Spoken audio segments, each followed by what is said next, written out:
नहाने के बाद भूलकर भी ना करें। यह 5 गलतियां, वरना रातों रात हो जाएंगे कंगाल। नहाने के बाद कुछ बातें ऐसी हैं जिन पर अक्सर हम गौर नहीं करते हैं। वास्तु विज्ञान और शास्त्रों के अनुसार यह ऐसी गलतियां हैं जिनसे घर में नकारात्मक ऊर्जा का प्रवाह बढ़ जाता है और धन वैभव की हानि होती है। इसलिए स्नान के बाद इन बातों पर जरूर गौर कर चाहिए। अगर आप नहाने के बाद आप ऐसी गलतियां करते हैं तो यह आपके घर परिवार के यह प्रतिकूल फलदायी हो सकता है। वास्तु विज्ञान और शास्त्र बताते हैं यह ऐसी गलतियां हैं जिसकी हम अक्सर अनदेखी कर जाते हैं और यह स्वास्थ्य और धन के लिए नुकसानदायक होता है। दोस्तों, आज की इस वीडियो में हम आपको बताएंगे कि नहाने के बाद ऐसे कौन कौन से काम हैं जिन्हें हमें भूलकर भी नहीं करना चाहिए। आइए जानते हैं बाथरूम में स्नान के बाद किन किन बातों का हमें खास ध्यान रखना चाहिए। लेकिन उससे पहले अगर आप भी चाहते हैं कि भगवान शिव जी का आशीर्वाद आप पर बना रहे तो इस चैनल को सब्सक्राइब करें, वीडियो को एक लाइक करें और कमेंट बॉक्स में दिल से हर हर महादेव जरूर लिखें। आप वीडियो को लाइक जरूर करें, बाद में आप लोग भूल जाते हैं। आपकी एक लाइक हमारा आगे वीडियो बनाने का मनोबल बढ़ाती है। नंबर 1, बाथरूम को ऐसे छोड़ने से लगता है वास्तु दोष। वास्तु में केवल घर की दिशाओं का ही नहीं बल्कि हमारी रोजाना की दिनचर्या से जुड़ी बातों का भी खास महत्व बताया गया है। अक्सर देखने में आता है कि लोग नहाने के बाद बाथरूम को यूं ही गंदा छोड़ आते हैं। वास्तु में इस आदत को बहुत ही गंदा माना गया है। यही नहीं, नहाने की हम में से कुछ लोग और भी गलतियां करते हैं जो कि वास्तु के हिसाब से बहुत ही दोषपूर्ण मानी गई है। आइए आपको बताते हैं ऐसी ही 5 गलतियों के बारे में जो आपको नहीं करनी चाहिए। नंबर 2, बाथरूम में गंदा पानी ना छोड़े। कुछ लोग नहाने के बाद बाथरूम में साबुन का गंदा पानी ऐसे ही छोड़कर बाहर निकल आते हैं। आपकी यह आदत आपको कंगाल बना सकती है। बाथरूम में गंदा पानी छोड़ देना वास्तु में जहां गलत माना गया है वहीं ज्योतिष में बताया जाता है। आपकी इस आदत की वजह से राहु और केतु आपसे नाराज हो सकते हैं। राहु और केतु उन लोगों पर अपना दुष्प्रभाव दिखाते हैं तो सफाई से नहीं रहते हैं और ऐसे लोग शनि के गुस्से को भी झेलने के लिए तैयार रहे। इसके साथ ही बाथरूम में गंदा पानी छोड़ देने से वरुण देवता भी नाराज होते हैं। आपकी इस आदत की वजह से घर में धन की हानि होना शुरू हो जाती है। नंबर 2, बाथरूम में टूटे बाल छोड़ देना। कुछ लोगों की यह आदत होती है कि वे नहाने के बाद टूटे हुए बाल बाथरूम में ही छोड़कर बाहर निकल आते हैं।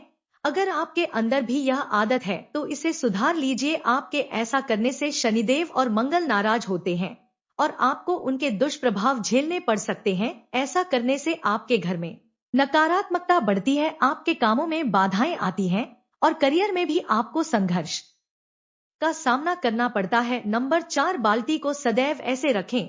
कुछ लोगों की यह आदत होती कि वह नहाने के बाद या तो बाल्टी में बचा हुआ पानी ऐसे ही छोड़ आते हैं या फिर बाल्टी को खाली छोड़कर चले आते हैं।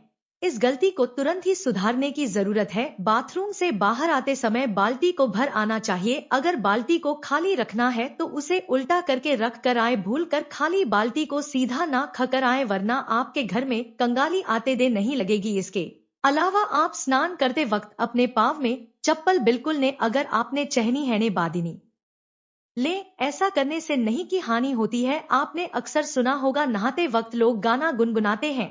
यह अच्छी बात है। शास्त्रों में बताया गया है नहाते वक्त हमें कुछ ना कुछ गुनगुनाना चाहिए, शांत बिल्कुल नहीं रहना चाहिए। नहाने के बाद गर्ल्स जैसे कि माताएं बहनें तुरंत सिंदूर ना लगाएं। इससे माना जाता है कि पति की उम्र घटती है, क्योंकि जब हम हैं तो खाली पेट और नहाने के बाद कुछ खाया नहीं होता है। अगर हमें सिंदूर लगाना ही है तो हमें अपने मुंह में कुछ अन्य लेकर ही सिंदूर लगाना चाहिए। कई लोग अपने वारों में नेल कटर रखते हैं और नहाने के बाद तुरंत नाखून काटते हैं। ऐसा बिल्कुल नहीं करना चाहिए। ऐसा करने से अपशगुन माना जाता है और धन हानि के योग बनते हैं। नंबर 5, नहाने के बाद कपड़े धोना। कुछ लोगों की आदत होती है कि वे नहाने के बाद अपने कपड़ों को धोने की भूल करते हैं। वास्तु में इसे एक बड़ी गलती माना गया है। कहा जाता है कि नहाने से पहले कपड़ों को धोकर सुखा देना चाहिए। एक अधिक बार नहाना, दिन में बार बार नहाने से त्वचा का नेचुरल ऑयल और बैक्टीरिया निकल जाते हैं जिससे त्वचा ड्राई हो सकती है। इससे खुजली और इन्फेक्शन का खतरा बढ़ सकता है। 2, गलत साबुन का इस्तेमाल। अगर आपकी स्किन सेंसिटिव है तो खुशबू रहित साबुन का इस्तेमाल करें। अधिक कठोर साबुन त्वचा के लिए हानिकारक हो सकते हैं। 3. तौलिया को न धोना। नहाने के बाद तौलिया को जल्दी धोना चाहिए। इसको नहीं धोने से तौलिया में बैक्टीरिया और फफूंदी पनप सकते हैं। 4. बालों को बार बार धोना। बालों को जल्दी जल्दी धोने से बचें, क्योंकि यह बालों को ड्राई कर सकता है और हेयर फॉल का कारण बन सकता है। 5. लुफा की सफाई पर ध्यान न देना। लुफे का इस्तेमाल करते समय इसे ठीक से साफ करें और ब्लीच में भी धोएं। गीले लुफे में बैक्टीरिया पनप सकते हैं।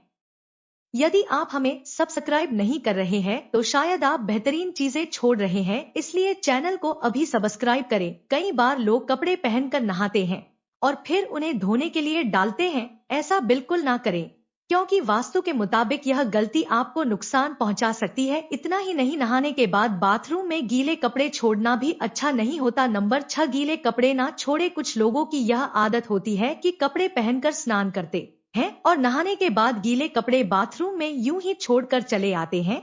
अगर आप भी ऐसा करते हैं तो इस आदत को एकदम छोड़ दें। आपके ऐसा करने से सूर्य देव आपसे नाराज हो जाएंगे और फिर आपके जीवन में सम्मान और प्रताप की कमी होगी। इसके अलावा वास्तु की दृष्टि से भी गीले कपड़े बाथरूम में छोड़ना सही नहीं माना जाता है। नंबर 7. बाथरूम को खुला ना छोड़े। बाथरूम को खुला छोड़ने से बीमारियों का कारण बन सकता है और वास्तुशास्त्र में भी इसे नकारात्मक ऊर्जा के रूप में देखा जाता है। इससे घर के ऊर्जा स्तर प्रभावित हो सकता है और धन की हानि का कारण बन सकता है। बाथरूम गंदगी, नमी और भाप का स्थान होता है और इसलिए संक्रमण के लिए आसार बन सकता है। खुले बाथरूम से संक्रमण की क्षमता वाली कीटाणुओं का घर में प्रवेश हो सकता है और स्वास्थ्य पर नकारात्मक प्रभाव डाल सकता है, जिससे आपके परिवार के स्वास्थ्य, मन, मनोभाव और समृद्धि पर नकारात्मक प्रभाव पड़ सकता है। नंबर 8. नहाने के बाद इस तरह रखें बाल्टी। अधिकतर लोगों की आदत होती है कि नहाने के बाद बाल्टी में बचे पानी को यूं ही छोड़ देते हैं या फिर खाली करके रख देते हैं, लेकिन वास्तु के अनुसार ऐसा नहीं करना चाहिए। नहाने के तुरंत बाद गंदे पानी को फेंककर साफ पानी भर देना चाहिए। अगर आपको पानी भर कर नहीं रखना है तो उल्टी करके बाल्टी रख दें। इससे वास्तु दोष की समस्या उत्पन्न नहीं होगी। यह तमाम जानकारी जन रुचि को ध्यान में रखकर दी जा रही है। ज्योतिष और धर्म के उपाय और सलाहों को अपनी आस्था और विश्वास पर आजमाएं। वीडियो का उद्देश्य मात्र आपको बेहतर सलाह देना है। इस संदर्भ में हम किसी प्रकार का कोई दावा नहीं करते हैं। दोस्तों, आज की हमारी वीडियो आपको कैसी लगी हमें कमेंट करके बताएं। अगर आपको हमारी वीडियो अच्छी लगी तो कमेंट बॉक्स में जय मां लक्ष्मी जरूर लिखें। माता लक्ष्मी आप पर सदैव अपनी कृपा बनाए